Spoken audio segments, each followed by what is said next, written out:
Une constellation d'étoiles brille sur Tournu. Le point commun de ces 4 chefs, une étoile au guide Michelin.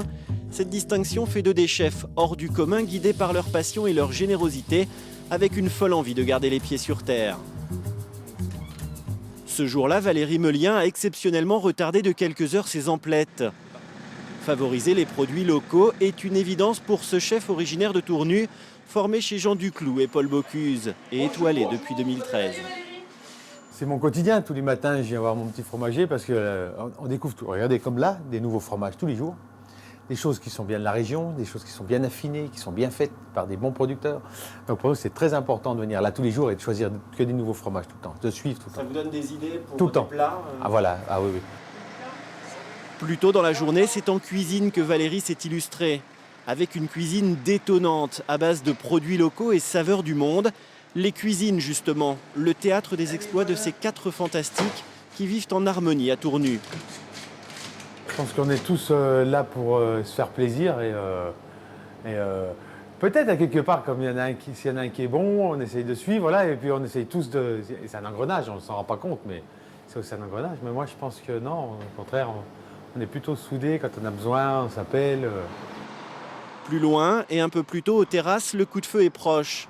À 30 ans passés et après avoir notamment travaillé aux côtés de Michel Troisgros à Roanne, Jean-Michel Carrette continue dans un style qui lui est propre, l'œuvre de son père Michel, décédé en 2005. Pas trop dans la technique, plutôt dans la recherche de goût, des goûts sympas, des petites associations marrantes. Ouais. Comme par exemple Par exemple, je sais pas vraiment de... Je suis pas plus inspiré par le Japon que le Maroc, que la France, que... Voilà, j'utilise ce que j'ai envie au moment où on a envie. Installé à Tournu depuis 3 ans, Sylvain Goyer affectionne la cuisine à base de poissons. Ce trentenaire puise son inspiration dans ses voyages. Il a notamment posé ses valises à Dubaï.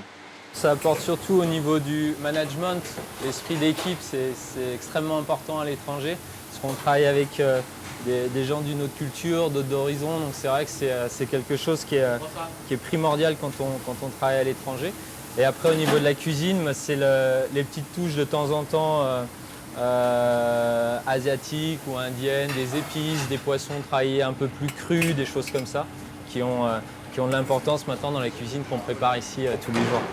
Très léger.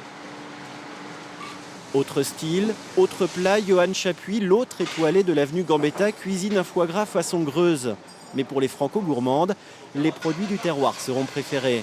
J'ai voulu jouer avec les produits du terroir et on aura une purée de pommes de terre que j'ai un petit peu, c'est une dizaine d'années que j'avais mis un petit peu au point, qui sera en chantilly en fait, si vous voulez, et qui se mangera vraiment, je veux que la chose se mange à la cuillère.